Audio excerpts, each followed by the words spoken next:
दोस्तों, अगर आपका भी है सपना क्राइम डॉक्यूमेंट्रीज देख देख के देश के कानून और व्यवस्था का हिस्सा बनना, तो ये नौकरी आपके लिए है। क्योंकि DSSB ने रिलीज किए हैं कुल 1676 पद जेल वार्डर की पोस्ट पर। अब ये जो जेल वार्डर है ना, इस पोस्ट को सुनते ही मेरे दिमाग में एक ब्लैक वारंट नाम की सीरीज याद आती है। इस पर सीरीज भी आधारित है और बुक भी है, जिसमें सुनील गुप्ता एक कैरेक्टर होते हैं। उनके डेली लाइफ एक्सपीरियंसेस के बारे में बताया गया है, जहां पे वो शेयर करते हैं कि तिहाड़ जेल में जब वो जेलर थे तो उनका एक्सपीरियंस क्या रहा था।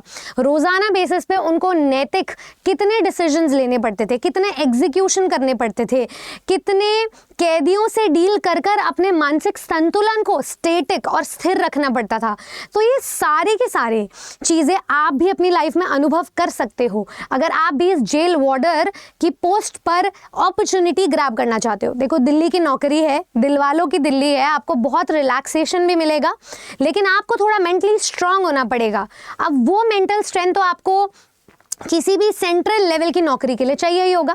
तो आज की इस वीडियो में हम लोग डिस्कस करेंगे जेल वार्डर की पोस्ट पर जो आवेदन निकले हैं उसके लिए eligibility, exam pattern, age limit और अन्य जानकारियों को, और कंप्लीटली इसका प्रोस्पेक्ट समझ लेंगे कि हमारे लिए कितनी ज़्यादा इंपॉर्टेंट है ये नौकरी और क्यों बेहतर रहेगा इसको अप्लाई करना।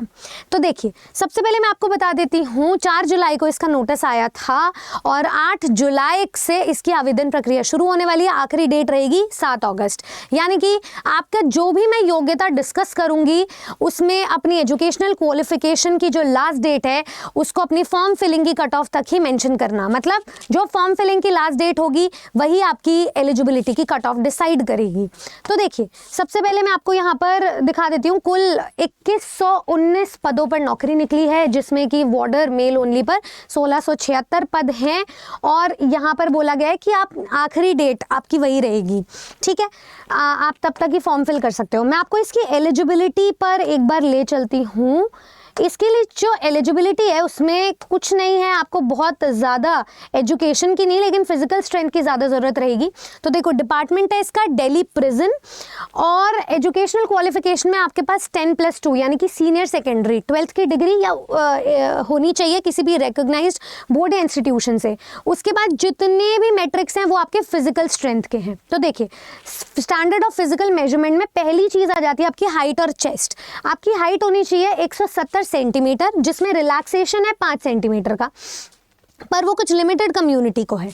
चेस्ट में भी आपका नॉर्मल चेस्ट जो है ना वो 81 से 85 है और एक्सपैंडेबल होगी 5 सेंटीमीटर तक।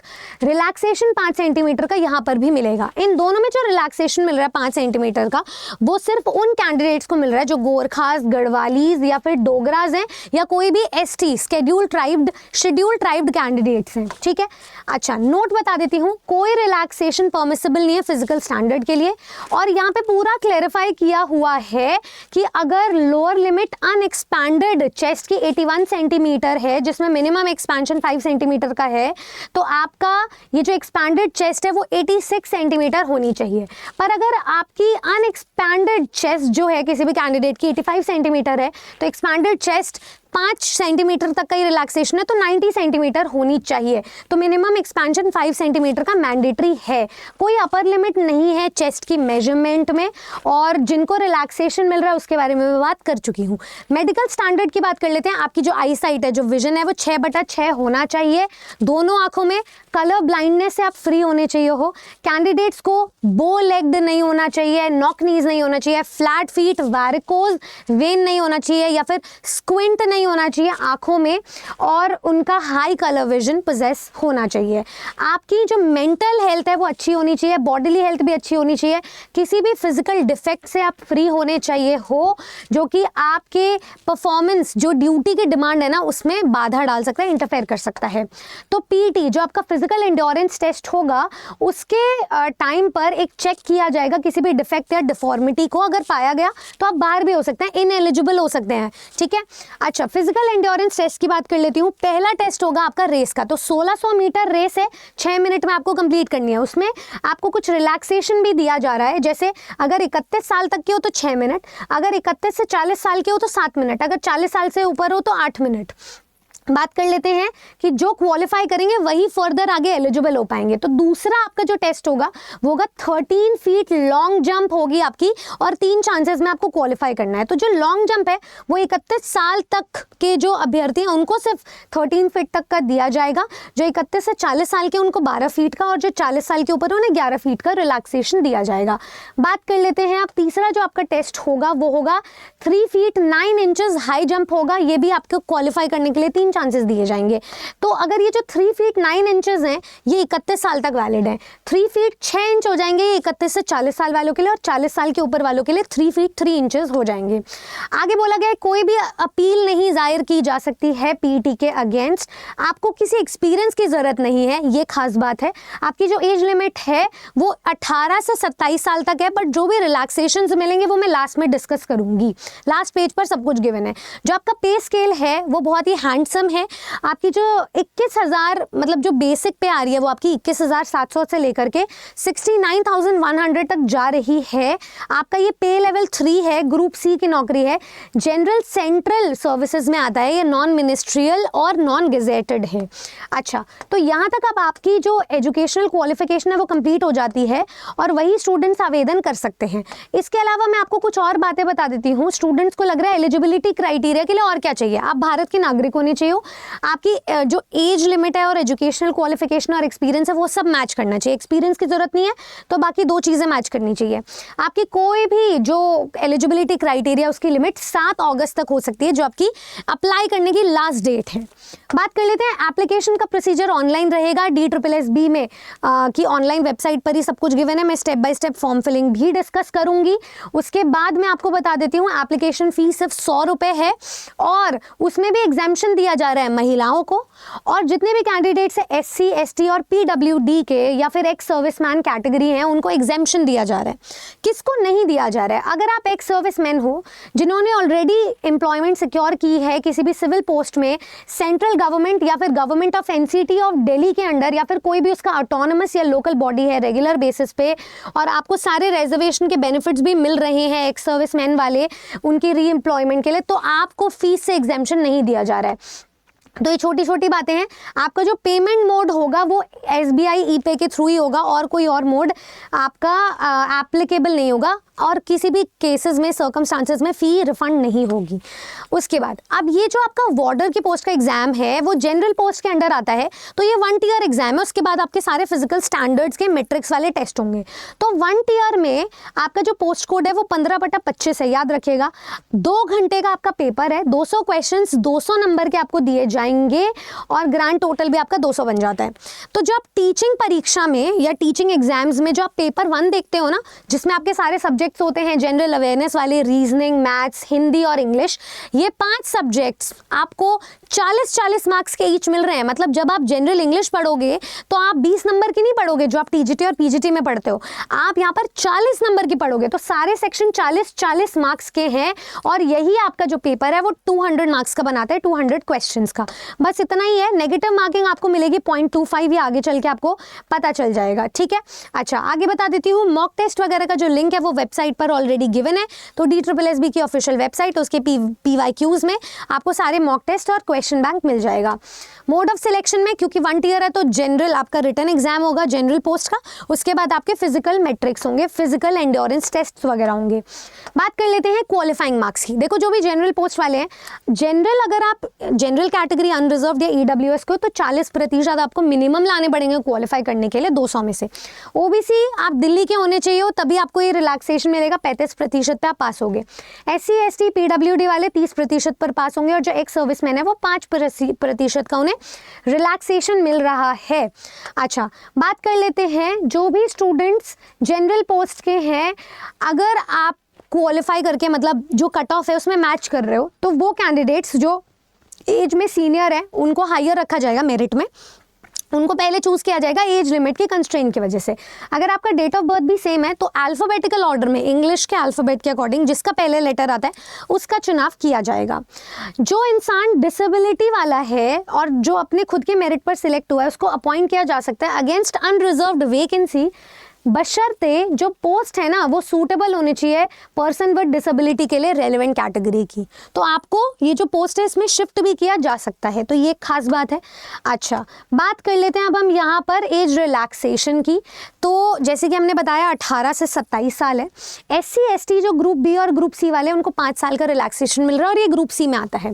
OBC वालों को रिलैक्सेशन 3 साल का मिल रहा है, PWD वालों को 10 साल का रिलैक्सेशन। PWD के साथ अगर आप SC ST हो तो 15 साल का रिलैक्सेशन है। PWBD के साथ अगर आप OBC हो तो 13 साल का रिलैक्सेशन मिल रहा है।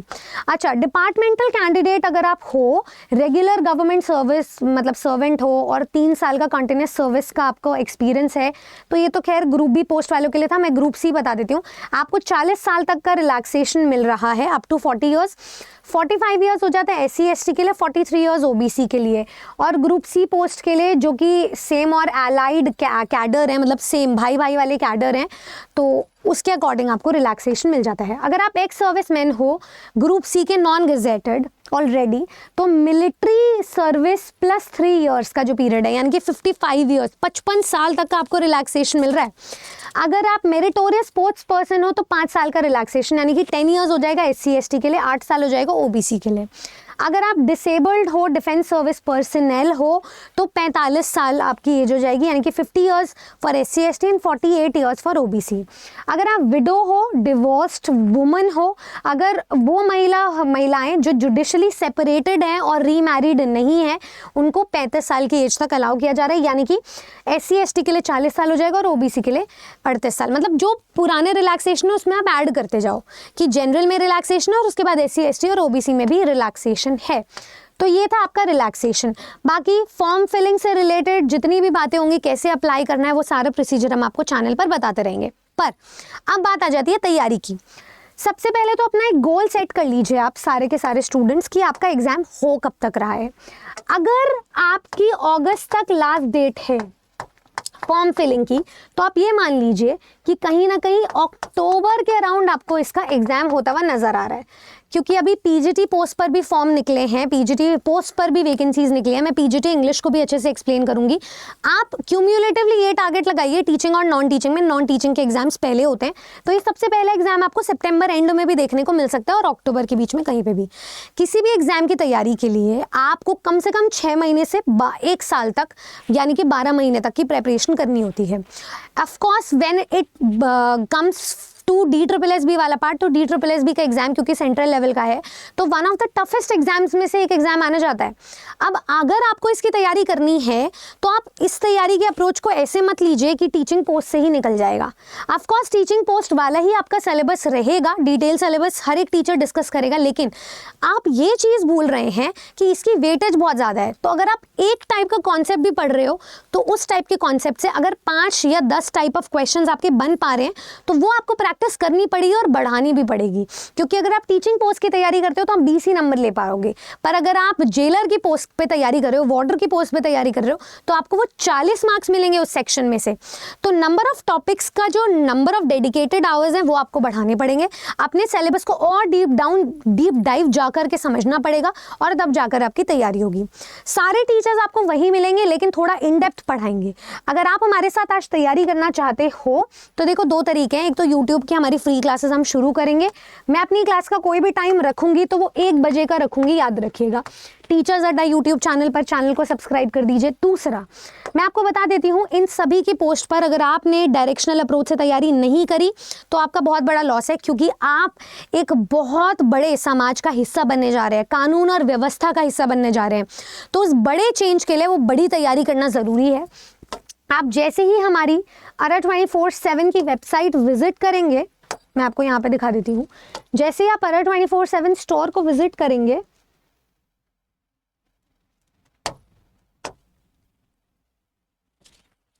तो देखिए यहाँ पर जैसे ही आप पहुंचेंगे तो आपको एक स्टोर आपका ओपन हो जाएगा। लॉगिन डिटेल्स डालने के बाद ऑल कोर्सेज और टीचिंग पे जाना, 5वें नंबर पे टीचिंग एग्जाम है।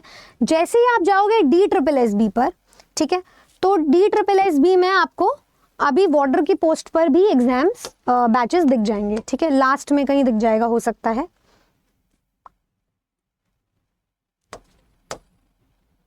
या बीच में कहीं निकल सकता है, ठीक है। हाँ, आप DSSS भी सर्च कीजिए और यहाँ सबसे पहली पोस्ट आपको मिल जाएगी DSSS वार्डर कंप्लीट बैच, ठीक है।